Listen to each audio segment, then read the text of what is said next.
My name's Bill Young. Thank you for coming on this beautiful sunny 80-degree day somewhere, not here, but it's that way somewhere.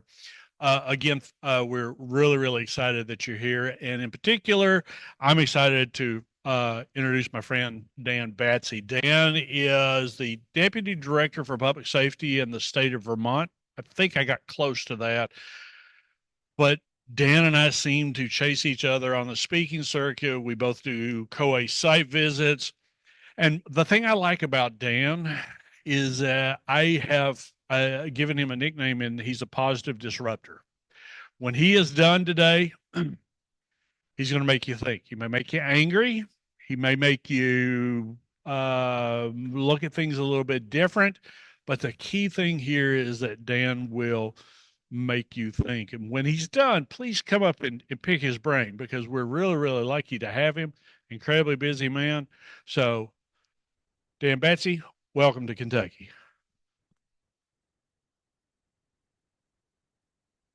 Don't clap yet. I haven't said anything. That might be terrible. You don't know. Good morning, everybody. I think I'm on here. We good on the microphone? Uh, and Bill, thank you. I'm a huge Bill Young fan.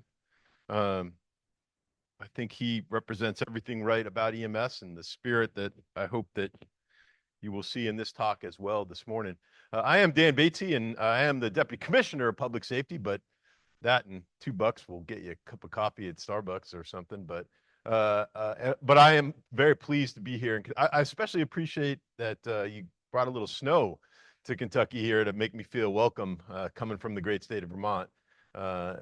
It's nice to be here, but I do appreciate it. I also very much appreciate when Walt called and asked if I'd come down. He said, you know, our one of the themes that we have is discomfort, uncomfortable topics, and I said, boy, that's a great one. And I really relish the idea of talking about some of the difficult topics that we have in EMS, and that's what I hope we can do today. Before we get started, though, I'll just note that I'm a big believer in the free open access medical education movement, and that's the notion that we should be sharing good ideas, that it's about time that we as a profession start pushing each other up and sharing information among ourselves, and it's that spirit that I'm going to offer this talk. So if there's anything that is interesting to you or you feel like you want to read more about, all you have to do is shoot me an email and let me know. I'll put this up again at the end of the talk as well. But I'll put it up on the Google Drive. You can download, have the whole thing. I hope you'll read some of the references, some of the citations. I hope you'll disagree and let me know. As Bill said, I think the discussion part of this is perhaps the most important. I also appreciate that I'm from the North and I talk fast. And I tend to click through slides faster than perhaps the average pace in Kentucky here. But again, all you have to do is let me know, and I'll give you the whole thing. All right. So there's an old Jerry Seinfeld bit, and he says that the number one fear in the world is public speaking, right? He says number two is death, right? Number two is death. And he says that the average person, if having to go to a funeral, would prefer to be in the casket compared to delivering the eulogy, right? And I think that's probably true, right? When I think about public speaking, when I think about standing here in front of all of you dignitaries and luminaries, it's a little off-putting, right? And when I have to stand in front of big crowds, I do get a little bit jittery and pace a little bit and stammer a little bit and all that. But you know, today I'm holding it together at least a little bit. And you know, you might say, Dan, how are you so cool under pressure, right? How can you do what you do and stand up here and not be scared and not stammer and not pace back and forth as much as some of the people that we've witnessed before? And I'd like to tell you that I have some God-given gift. I'd like to tell you that, you know, some higher being has handed down to me a talent for public speaking, but that is inherently not true. That is not the case for almost anybody that does anything well. My ability to public speak and the fact that I can do that with any modicum of coolness is based upon cataclysmic failure. That the reason that I'm comfortable up here and have improved as a public speaker is not because God gave me the talent, but rather because I have tried and failed over and over and over again. And I've become better because of those failures. And when I say failures, I'm talking catastrophe type failures. So I'll give you an example. I was asked to come down to speak at FDNY. Uh, and I was asked to speak to the incident management team. Now, for those of you who don't know what the incident management team is, this is a group of handpicked men and women from across the fire department of New York who are put together into a team that is designed to take over when a battalion chief in New York City says, I can't handle this situation, right? So you can only imagine what these men and women experience every day. These are the highest order, the best trained, the greatest thinkers of the entire fire department in New York. So it was pretty intimidating to go out and speak with them. In the first place, I was talking incidentally about stress management, situational stress, and how to handle yourself in difficult situations. Now they had a number of speakers that day. I was number 2, and they wanted to keep the first speaker secret. They didn't tell anybody, even us in the wings, who that first speaker was. I was going to go out after him. So everybody gets there. There's about 700 people in this big auditorium down on in Manhattan, and here comes the first speaker, the man who shot bin Laden. Right? SEAL Team 6, this is 2013, right? So this is right after it happens. This is 700 FDNY providers who are now greeting the man who shot bin Laden. Now, this guy comes out, and when I tell you that he brings the house down, it's like God himself ripped the roof off the place before he even opened his mouth. Here's the other thing. He was really good, right? He talked for an hour and was terrific. He was a great speaker. He had a good content. He had good delivery. His message was perfect. And when he finished, he just destroyed the place. There was like women throwing underwear on the stage. It was like unbelievably good, right? And now here's Dan, right? I had to follow that. I was so freaked out. There's actually video of me coming out after him. I was so freaked out. I was so afraid. I was so put off by how well he did. And I've never experienced this before and have never experienced it after. I couldn't make my voice work. I was up on that stage, literally trying to talk. I couldn't talk. I struggled. And after an hour or so, I just didn't stick the landing. It was a terrible talk. It was an awful performance. And FDNY was very polite and they were very nice. But it's one of those talks that I go back and look at and go, oh, what a terrible disaster. What a terrible, miserable failure that I had that day. But okay, I kind of like that though, right? I think there's something to be said for your failures. I think there's something to be said for the ability to pick yourself up and dust yourself off, right? I mean, I think that's something important in life that we all have to do, right? And I've always been drawn to things where I can do that kind of stuff. Abraham Maslow says it's spice of life. He called it the peak experience that actually give meaning to life itself, right? And I think what he meant by that is that in order to experience the thrill of victory, you have to be able to tolerate the agony of defeat. And I think that day, while it didn't kill me, it taught me a lot about being a public speaker. It taught me a lot about how to handle myself in these difficult situations and how to compose myself when things aren't going my way. There's good lessons to be learned there. I think that's a lot of what drew me to EMS when I first came into this field. I grew up watching Johnny and Roy, and I can remember watching that TV station. That would be pretty cool to do, right? I mean, they've got to make decisions and treat patients, and bombs are going off in the background there, hanging by wires at great peril to their own life.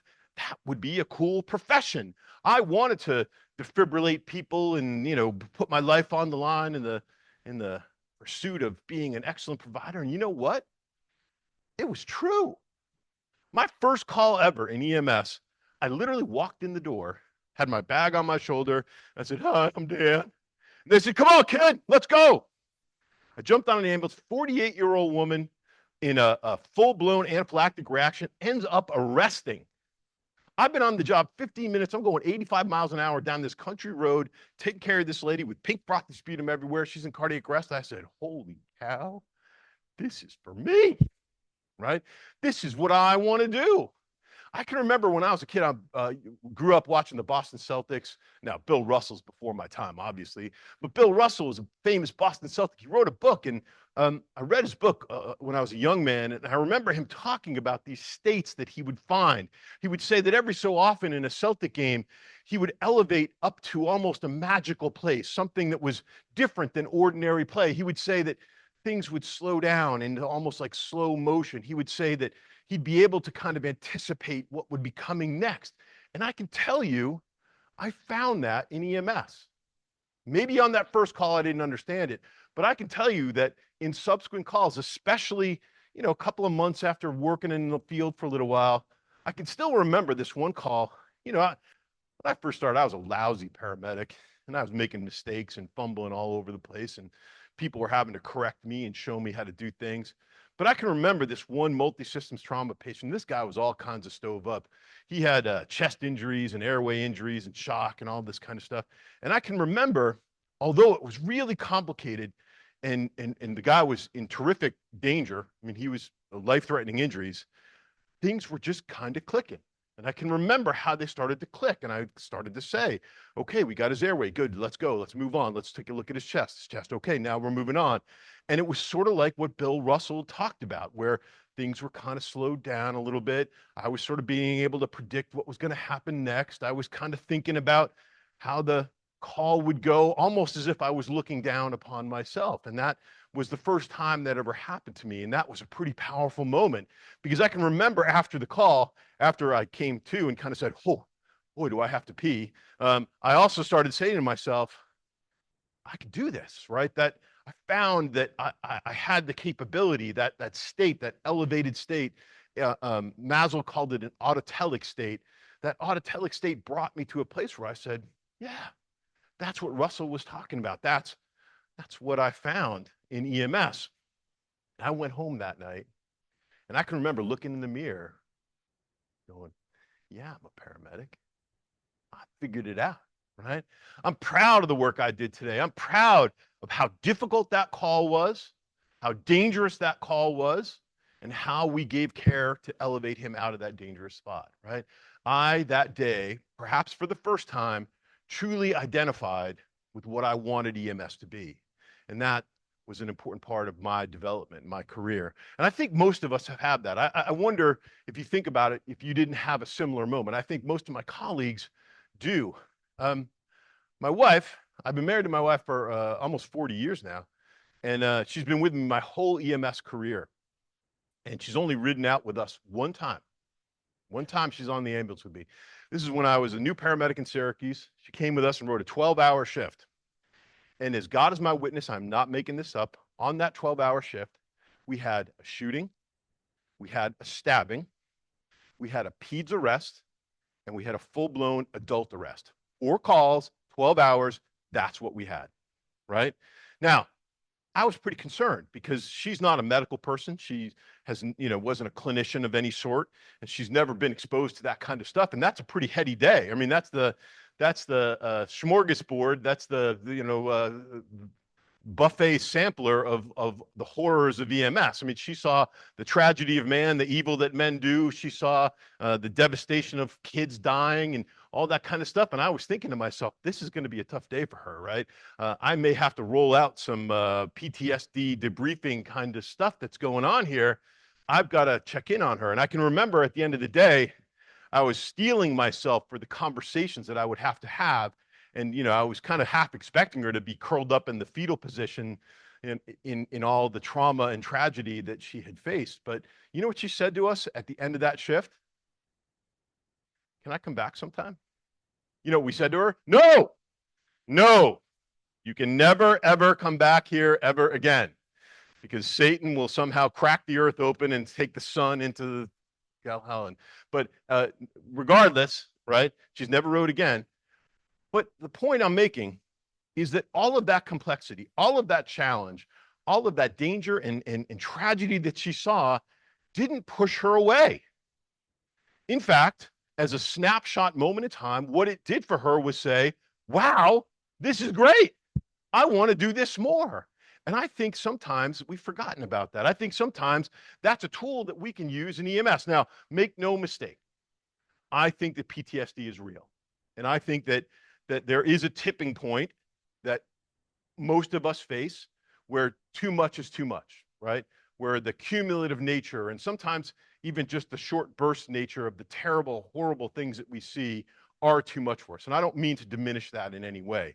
I think that's a very real and very important topic that we have to face. But at the same time, I do firmly believe that people are not leaving EMS because it's hard. I don't believe they're staying away from us because of the challenges and complexity and difficulty of EMS. In fact, I think just the opposite. I think people stay because of those challenges. I think they hang around in this field. They want our field. They seek out opportunities EMS because of the difficulty of our job. I chose EMS because I wanted that. I wanted to. I wanted to open the drug box. I wanted 32 different drugs. I had to make good calculations and decisions and things like that. I wanted to face the complexity of disentangling people from dangerous situations and facing all of those things. That's what drew me to EMS. I wanted to find that autotelic state, that higher state of being, that feeling on a call where things have slowed down. That was really important to me, and I found it. In spades, I found it. I found it all over the place here, right? I wanted to identify myself with a profession that not everybody could do. Because it's cool to have to be able to do that, right? It's cool to be able to say, I'm tougher than the average person. I'm smarter than the average person. I laugh in the face of danger when I go to my job every day. And I think that is an important part of the identity, right? I mean, look around at people in EMS. What do? They identify with those difficulties. They identify with the challenges that we face. And I think that's something that we should remember. But have we forgotten that? I think we have in many ways, right? I mean, look, all of us, Vermont, certainly, Kentucky, certainly, are facing a crisis of personnel. You know, no one has enough people in EMS. No one has a recruitment and retention under control. I think we're all facing a need to deal with recruitment and retention issues that are going on here. But my concern is that the approach seems to be this, that if we just make it easier, if we just make it faster, if we just make it cheaper, we'll have lots more people, right? And we've seen all kinds of stuff going on there, right? We had a point in time 2 years ago where a number of states reached out to the National Registry and said, you know what? We don't want this accreditation thing anymore. We don't want paramedic school to have to live up to kind of standards or be similar in nature across the country. We're just going to do it on our own. We're going to make it faster. We're going to make it cheaper, and we're going to make it easier. So that begs the question, I think, to say, well, is that the reason why people are leaving EMS? Are people leaving because it's hard? Are people leaving EMS because the difficulty of our job? Are they, and in the same vein, are they not showing up because they're looking at schools and going, this is going to be too difficult for me? I don't think so. Now, look, I'll admit, I don't have profound research numbers here. And I think it's a question that should be researched in our world. And especially as we seize the reins of occupational control, this is something we should be talking about. Why are people staying? Why are people leaving out here? But I do think that you don't need a weatherman to know which way the wind blows. Let me give you an example of what I mean by that. If I said to you tomorrow, look, I'm concerned about your well-being. I'm going to take away all the complicated calls for you.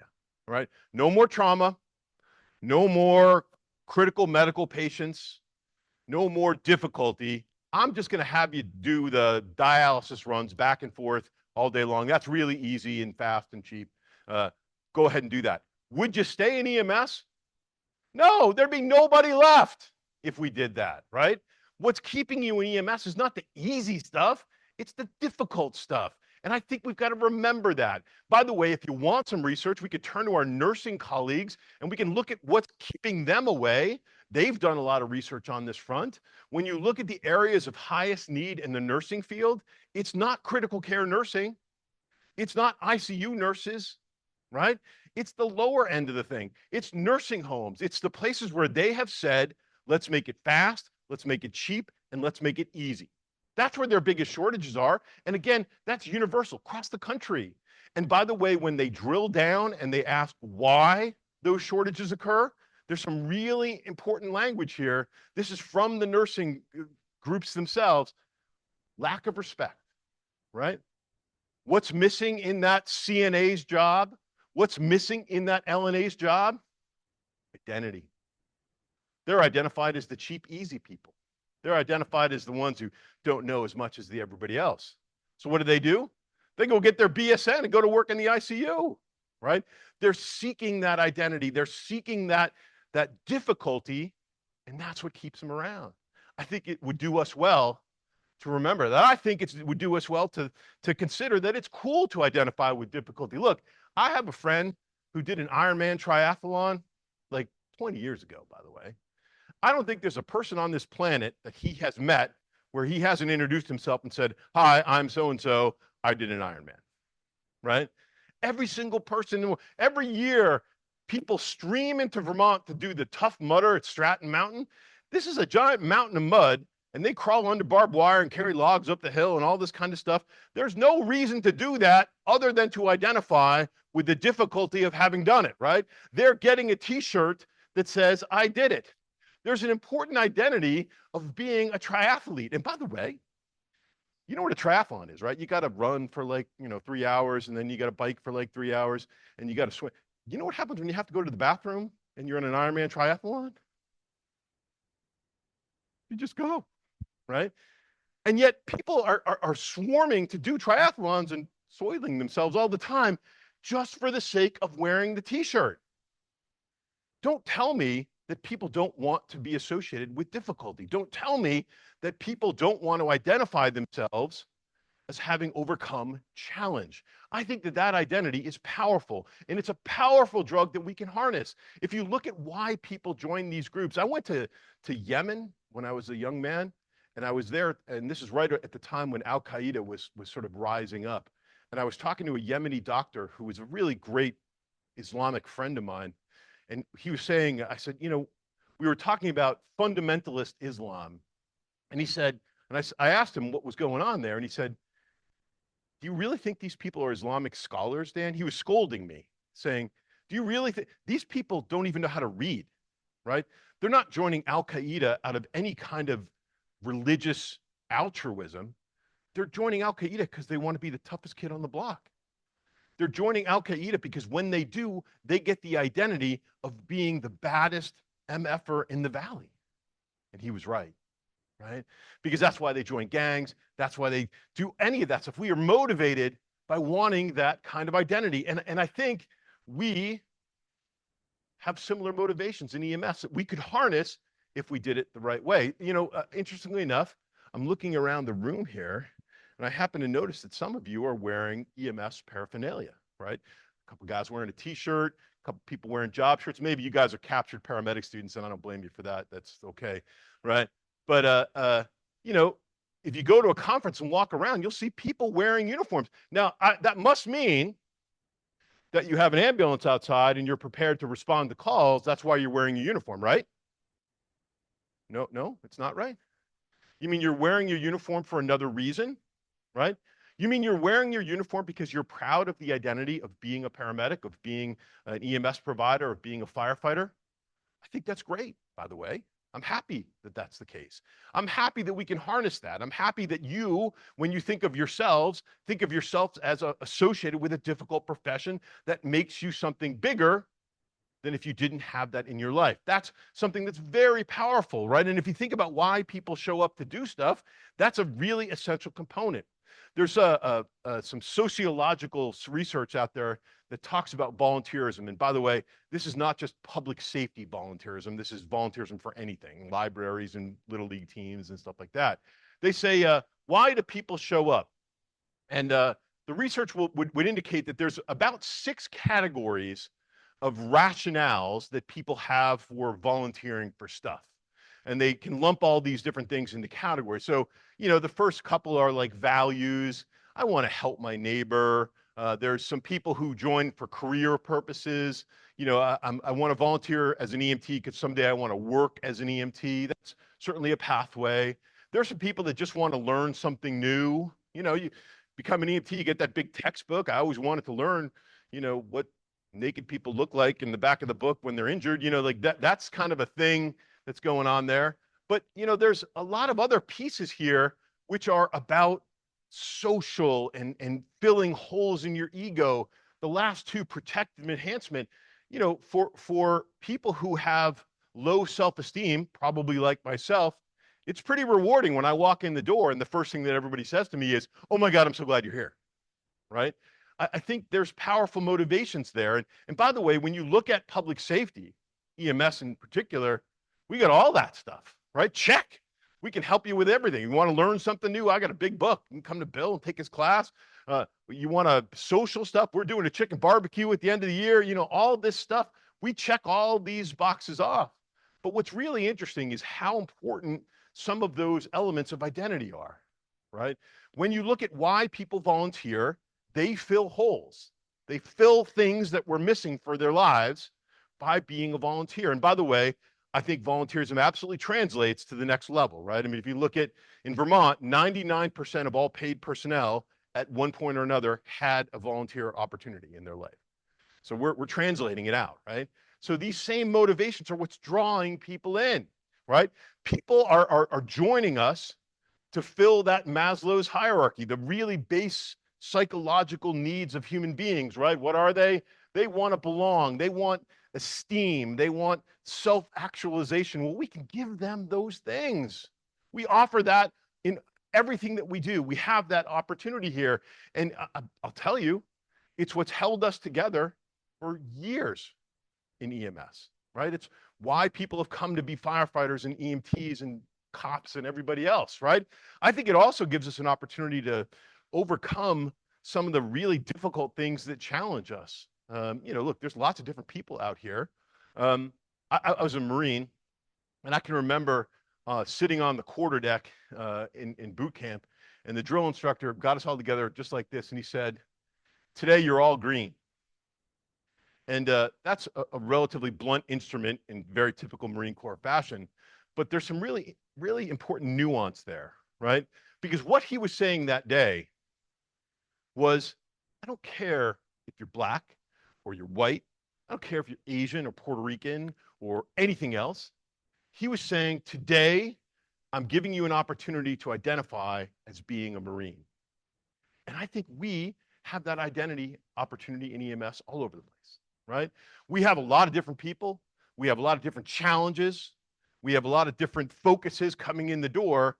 But the one thing that we can offer is the ability to identify with being a lifesaver, with the difficulty and the challenges of our work. We can offer that. We can give them those things. We polled 2,800 people in Vermont and said, what's keeping you, right? Why are you staying? What's the most important thing about staying in EMS? You know what they said? Half of them said the most important thing that I like about EMS is being part of this team. Identity, powerful stuff, right? That's that tip of Maslow's hierarchy. And again, we can wield that like a sword when we address our recruitment and retention problems. Now, you may be sitting back wondering to yourself, yeah, but Dan, if that's the case, why aren't our ranks swelling? How come there's not people pouring in to EMS to meet those needs? And I think that's a very interesting question to ponder. And I think there's real questions that we as EMS leaders should be asking along those lines. Why? What are we doing to either drive people away or keep people out? I think those are really important answers that we need to come up with when we look, because look, we've been working at solving the recruitment and retention problem for 40 years. And I'm going to tell you right now, put another lawn sign out in front of the firehouse ain't going to do it, right? So let's get scientific. Let's actually start thinking about this kind of stuff. Maybe it's our messaging. Maybe it's how we portray ourselves. Maybe it's how we treat one another that gets out there. I'll start with the educators. I'm an educator, so I like to pick on the educators. Maybe it's our message of education that interferes with this kind of stuff. What messages are we sending?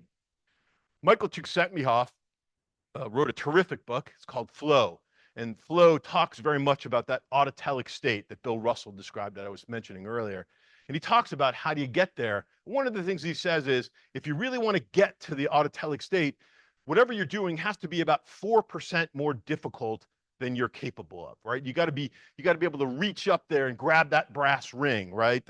Robert Browning said, a man's reach should exceed his grasp, or else what's heaven for, right? That if we want to fulfill ourselves, we've got to grab it. We got to be a little bit harder to get there.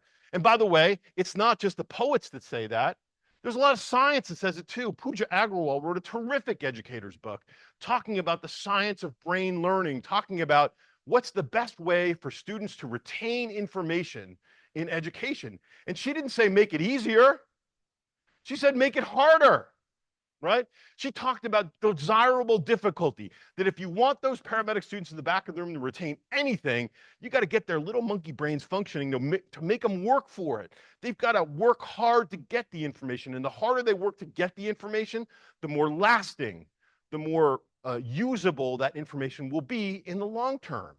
They've got to grab that ring to get there. And more importantly, they've got to position themselves to a place where they're trying and failing and picking themselves back up again, right? Because all of you learned that lesson in EMS. If you've been in EMS for a minute and a half, you've realized that every single failure, every single mistake that you make makes you better, right? And it's about time we start teaching our students that in the classroom, right? That there have to be opportunities to fail, right? If you want to succeed, you've got to be willing to put yourself out there to fail, right? And I don't mean fail the program. I mean, that didn't go so well. Correct yourself. That's the kind of learning that Agarwal will talk about in the research, right? Because look, if at the end of the day, we want great EMS providers, we've got to make them have that growth mindset. We've got to give them the opportunity to say, look, I'm going to give you like a little tiny smattering of what you need to know, but it's that lifelong learning.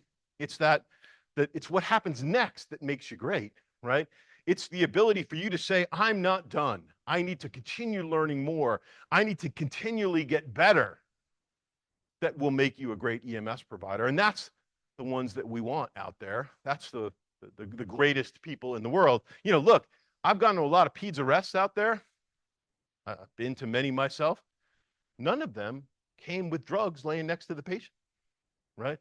None of those peds arrests that I ever went to had a little handbook laying at the top of the patient's head when I arrived. So if you want me to be prepared, you've got to give me that intestinal fortitude to get them there. And yet, that's not how we're approaching EMS education in the vast majority of educational settings. We're putting them up on PowerPoints and we're spoon feeding them information and saying, hey, look, if you just memorize this algorithm, everything will be fine. That's not what's going on here, right? If you just memorize this stuff for the quiz, everything will be cool. But I'm here to tell you that challenging students isn't going to scare them away.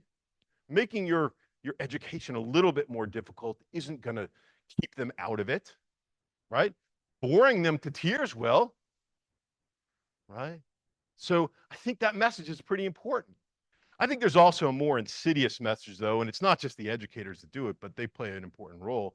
It's a cultural piece too, right? I mean, look, we seem to have adopted this notion in public safety that somehow it's a privilege to join us, right? Despite the fact that every time I turn on the TV, there's a new ad about the crisis in EMS and the shortage of firefighters and the shortages of law enforcement. Yet when they come to us, we seem to have this mindset of, well, I suppose you want to be here. Well, I guess we'll take you, right? Instead of saying, Jesus, thank you for showing up. Right? Because if you're crazy enough to take an EMT class, I want to, come on.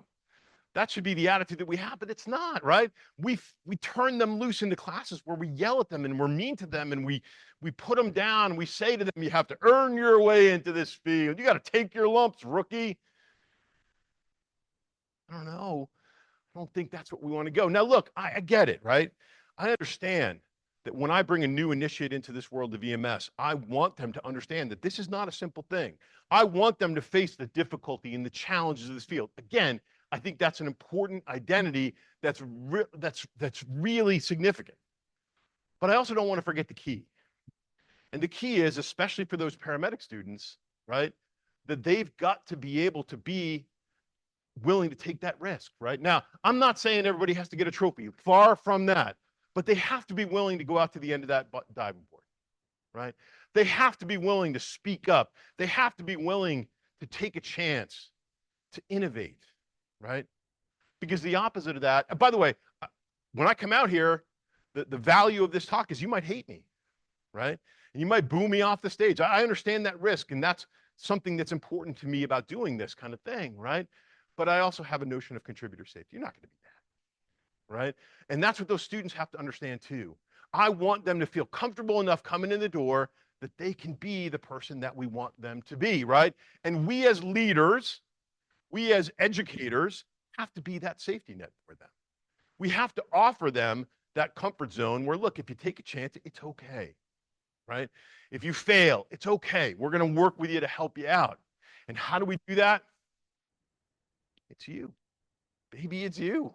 It's the leaders, it's the medical directors, it's the educators. We're the ones that have to be that safety net for the new initiates into our field. Because if we don't, what we get is people who hide, right? They're afraid of their own shadows. If everybody that comes into this field is beat down, put down, stepped down, and knocked down, no, who's ever going to innovate? Who's ever going to be the one that speaks up, right? What do? Just fall in line. Does that sound familiar, by the way? Does that sound familiar with generations of public safety leadership? Look, don't rock the boat here. We're just going to do it the way we've always done it before. Absolutely. Absolutely. I gave a talk at NEMSI, at the NEMSI, the National Association of EMS Educator Symposium this summer. And I talked about the experience that new initiates have, and I was focusing on classrooms at the time. But I said, I want you to think about the first experience you had in your classroom. And when you came on deck for the first time. And I asked people to think about whether they asked themselves this question. Like when you came to your first EMT class, when you walked into the station for the first time, did you look around and say, do I belong here? Did you look around at everybody else in the room and say, do I look like them? Do I have the same clothes? Do I talk like them? Well, the answer is probably, right? In a 14,000, this is a study of 14,000 college students. In 14,000 students, 86% of them, when polled, said, yeah, I asked myself that question. Now, I don't think that's particularly new or novel. I certainly had that experience myself. I think most of us probably had that experience. But what's new and novel to me is not how many people asked themselves the question, but how many people answered, no, I don't belong here, right? And fully in that large study, 26%, a quarter of them, when they looked around the room, said, I don't belong here. There's something about me that makes me not belong in this room full of people, right? And that's kind of a scary precept, right? Because what they're saying is, I don't fit in. Now, you want to talk about deliberate discomfort? Like, we got to talk about this. Sometimes it's because we've told them you don't belong here, right? And the history of public safety, particularly, well, the history of public safety and EMS in general, does not exactly have a kind history when it comes to issues like race and gender and homophobia. And there are plenty of our clients, our new initiates, where we have overtly said, nope, women don't belong in the fire service. Nope, gays don't belong in EMS. And I think that is completely antithetical to facing the look, whether you believe it or not, you can't at the same time say we have a crisis in EMS and then say, but we don't want these kind of people over here, right?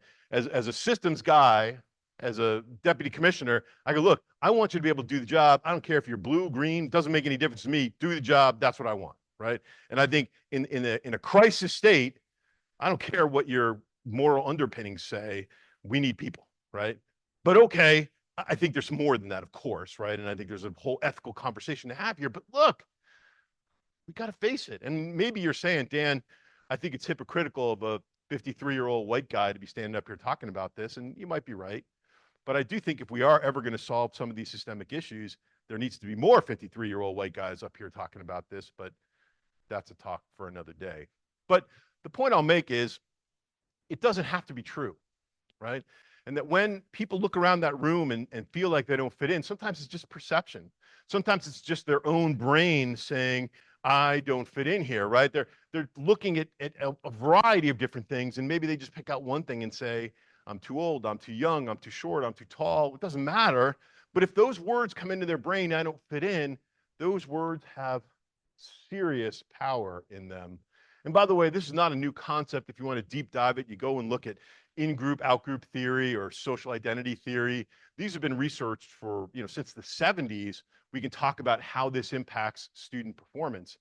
But we've been doing a lot of research on this. I work with the National Registry's task force, their IDEA task force.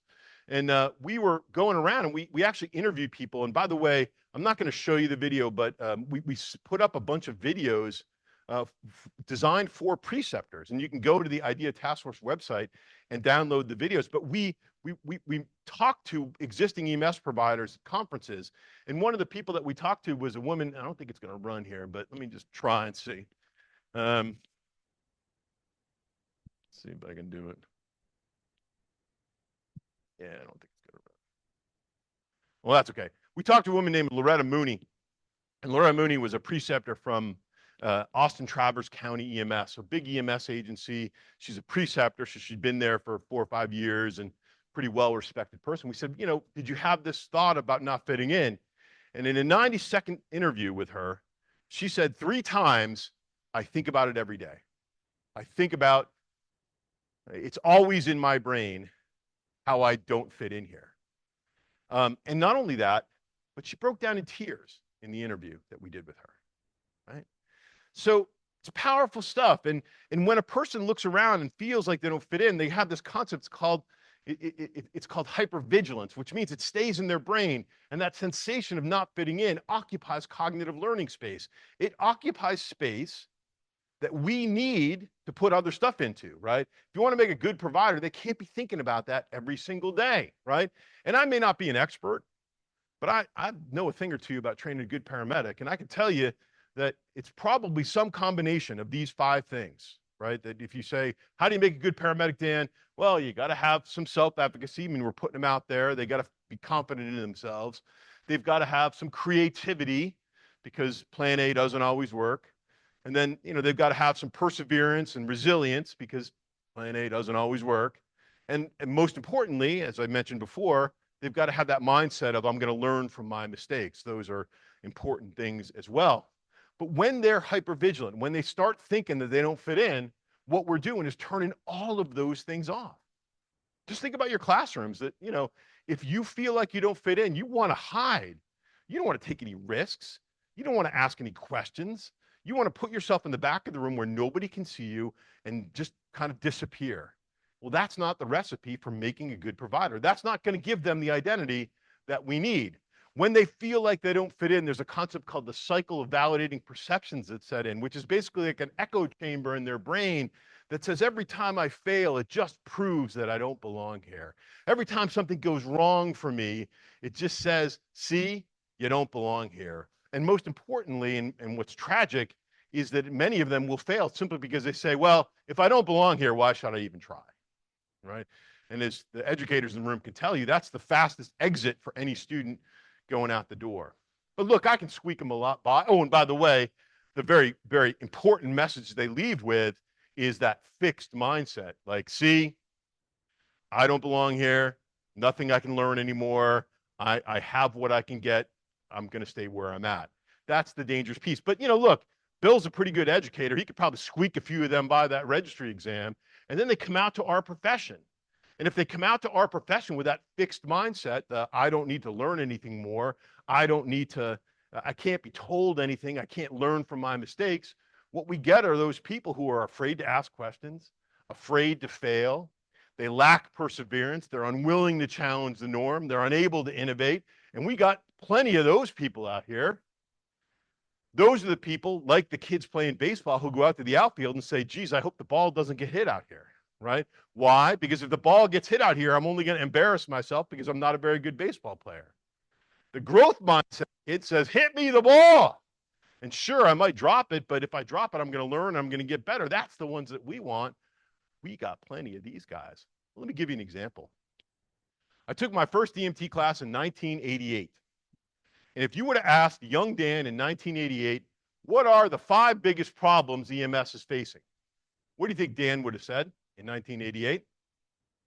Think he would have mentioned recruitment and retention? Think he would have mentioned reimbursement? Think he would have mentioned well-being of the provider and occupational control, all those things? Now, ask me what the 5 biggest problems in EMS are today. Pretty much the same thing. So for 60 years of our profession, we've been banging our head against the wall and coming up with damn little, right? Why is that, right? I think we got a lot of people out there, a lot of our leaders, they don't want the ball to get hit to them, right? They're unwilling to innovate. They're unable to challenge the norm. They're unable to do something different. That's the culture that we have propagated with the messages we put out there, right? Okay, I want us to get to a place where we can say EMS is difficult. I'm happy with that. That's part of the identity that I want. I want to say you've got to work hard to get there, right? That's the ethos that we need that has to be associated with that identity. But okay, I'm not okay with the idea that you have to look like me and act like me and talk like me and dress like me to fit in. I'm not okay with us saying, and we're going to be mean to you until you do. So that's where we've gone wrong here, and that's what we need to correct. And when I say we need to correct it, that means every person, right? I know there's a lot of leaders in this room, but I want it to be every single person. You've got to role model that notion, right?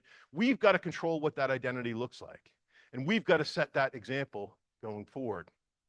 So I hope you're asking yourself, how do we change it? What are the things that we can do? How can we get there? I started thinking about this. I was looking on Facebook. These are 2 of my paramedic students. That's Gabby and that's Viv. They took my paramedic class like in 2003, somewhere in that neighborhood. It's a long time ago. And they're both still paramedics today working. And every year on their birthday, they put up some kind of social media post that's like this. And I really like the language that they used. This is Gabby wrote, "It's amazing how we survived EMT through paramedic school together. They found one another, they made a connection, and all of a sudden there was something there that powered them through." And I think that's really important. Academia is beginning to understand this. This is a book written by a couple of professors at Hamilton College, a small liberal arts school in upstate New York. And they took a look at 486 baccalaureate candidates, so bachelor's degree program students. And they said, what did the students with the highest degree of satisfaction have that the others didn't have? What were the contributing factors to that satisfaction? And here's what they found. It was really simple. A couple of good friends, a couple of good professors. That's what it took. It took connections to get them through that experience. And look, getting your bachelor's degree is not simple. It's hard, right? But if you had a couple of friends and a couple of professors that were willing to push your way through, that's when you were most satisfied. And academia is teaching us, the research in academia is teaching us that those connections empower success. And when we find those connections, we give that student safety, we give that student belonging, we give that student identity, right? And when we do, they find success, they find comfort. They're willing to go out to the end of that diving board. They're willing to ask the question. They're willing to shake up the norm. That risk-taking comes from feeling comfortable in those moments. It also provides the support for when you get knocked down. We know that when you have connections, you become more resilient. We also know that you're just plain going to try harder in our academic programs if you have those connections, that there's self-efficacy and there's effort and time on task. All of those things are improved when students connect to one another. It also changes that mindset, right? Instead of that echo chamber teaching you how bad things are, think about what happened with Gabby and Viv. They started working with each other, and now all of a sudden it's not me that's the problem, right? It's looking around saying, she's struggling just like me, right? Man, isn't Batsie mean to us? He's a terrible instructor. It's not me. I'm not the problem. I fit in. It's him that's the problem. And again, we'll survive together. They said that. We'll survive together, right? That's the mindset I think we need to have. There's also a concept in human development called ratcheting. And it's an important phenomenon, and it's one of the things that distinguishes us from other primates out there. They actually did a study. They took chimpanzees, which is a pretty close relative of us in the primate world, and they watched their behavior. And what they found was the chimpanzees could teach each other skills. So they could teach one another to take a stick and poke it into the termite mound and pull out termites. And then they compared it to the behavior of young people learning in, like, kindergarten. And what they found was we could do very similar things. The human beings could do very similar things, that a kindergartner could teach the other one a similar skill. But what the monkeys couldn't do that we could do is that the person we teach it to makes it better and teaches it back to us. And that concept is called ratcheting.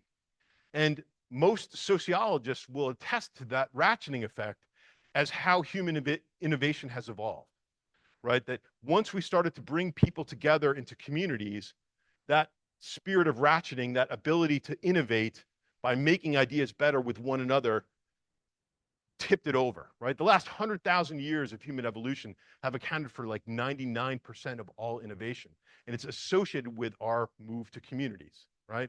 So when we bring people together, when we connect them together, we get more creative, we get more innovative, and that's the lesson. So you might be saying, but Dan, what about me? I'm not a sociologist. I'm not an educator. How do I contribute to this? Well, look, I'm a simple guy. I'm a dumb fireman. I tell my boss that all the time, right? My brain works in very simplistic terms, and I don't think this has to be complicated. I think there are really simple things we can do. I think we can harness that identity as providers, as stewards of our profession. We can say, this is what EMS stands for. This is what it means to be a paramedic. This is what it means to wear that uniform, to wear that job shirt, to be a paramedic. We get to choose what that means, right? Now, we can say that it means faster, cheaper, easier. It's up to us, right? We can choose that path. We could say, we don't have enough people. We got to make it fast and cheap and easy. But look, when you pay peanuts, you get monkeys, right? And I think that's an important concept, right? The fast, cheap, easy path does not lead us to the successful place that I think we all want to be. I think we need to think about that identity as a teamwork, right? As helping one another. I think a component of that, look, it has to be hard. I'm cool with it being hard, but I think the mindset here shouldn't be that we need to make it harder for one another. I think that mindset needs to be to bring it up, right? Instead of thinking about take your lumps, rookie, maybe we could say, how can you help us succeed, right? Because together we can ratchet. Together we can get better collectively. And if we're doing that, working with one another, our profession gets better. That's part of the identity that I want. That's what I want us to get to. And as I mentioned before, role modeling is really important, right?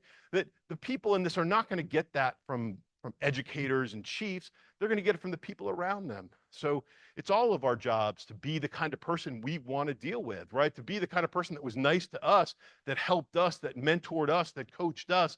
That's where this kind of stuff comes from. And it comes from the station at 10 o'clock at night, not the EMS classroom, not auditoriums like this. And I think we got to keep that in mind. In the academic research, we can show that teacher involvement was incredibly important. So leaders, you're not off the hook, right? That when we get leaders involved in this, when they are willing to learn people's names and engage with people and identify challenges and show that they just give a damn, right? More people will stick around. And I think that's an important retention problem as well. I think there's organizational issues as well. We've got to stop this notion of we're going to haze you and bully you until you fit in. That is bleeding us from our profession. And as an institution, as an organization, as an agency, our leaders have to have policies that say, stop doing those things. We don't tolerate that. Our profession doesn't allow that kind of stuff to happen anymore. We can't do it. Again, whether you believe or agree or don't agree, it doesn't matter. We don't have enough people. We can't be losing people because of sexual harassment. We can't be losing people because they're bullied. That's absurd in the time that we face today. And at 10 o'clock at night, in the back of the station, you have to role model that too. And the reason I say that is because, look, I'm cool with joking around. I'm cool with teasing people. Don't get me wrong. But just understand that it's really easy to shut off creativity. In a world, especially with new people, who are looking for reasons why they don't fit in, every time you highlight that, it turns off that creativity. It pulls them back from the edge of the diving board, right? It tells them it's not safe to take risks. So especially with our new folks, we've got to control ourselves just a little bit. One of the profound lessons I learned as an EMS educator is that everybody's battling something. And most of the time, I don't know what that battle is. I don't see it. I don't understand it. But I have to make room for it because it's there. It's there in all of us.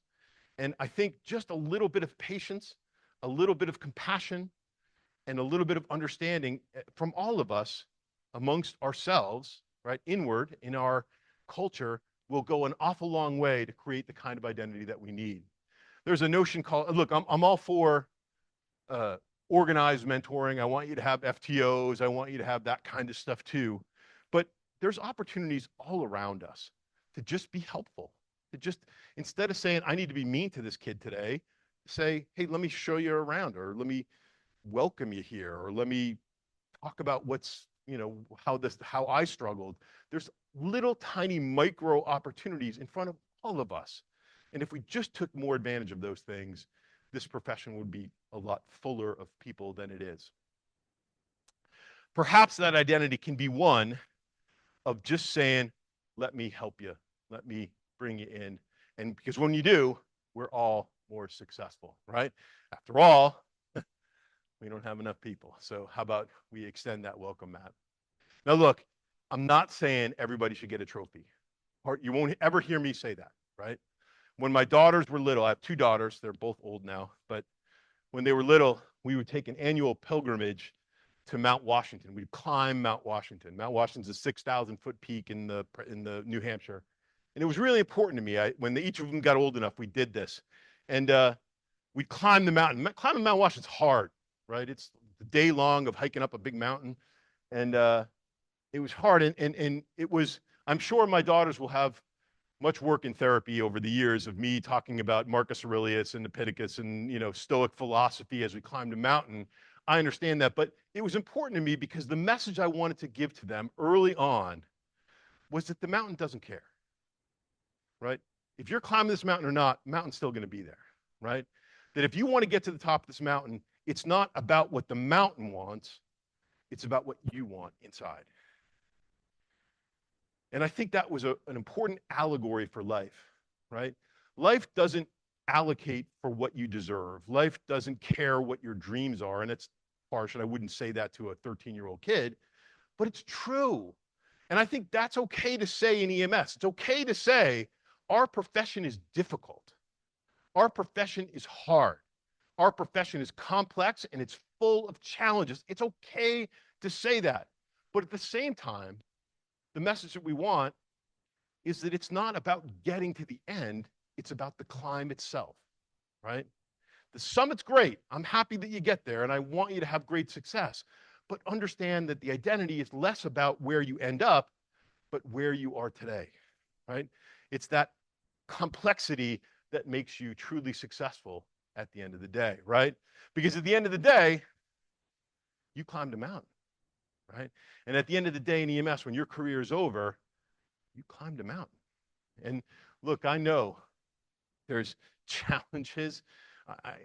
I'm not, for one moment, I will never doubt that we have impossible difficulties in front of us. We have incredibly difficult working conditions. All of those things are true. I want to embrace those things, right? That's the climb that we have to face. And as a person who leads EMS, I want to be an EMS leader who can say, yeah, you're damn right it's hard. There's a lot going on here. This is a hard climb. But you know what? I'm the guy that's going to help you. I'm the guy that's going to pull you up. I'm the guy that's going to teach you how to step over that route. I'm the guy that we're going to be on that climb together. That's the identity that I want, right? So at the end of the day, when I'm done, hell yeah, I'm a paramedic. That's the identity for me. All right. My email address, please let me know if I can help you in any way, and I'll be glad to share any and all things. Thank you very much.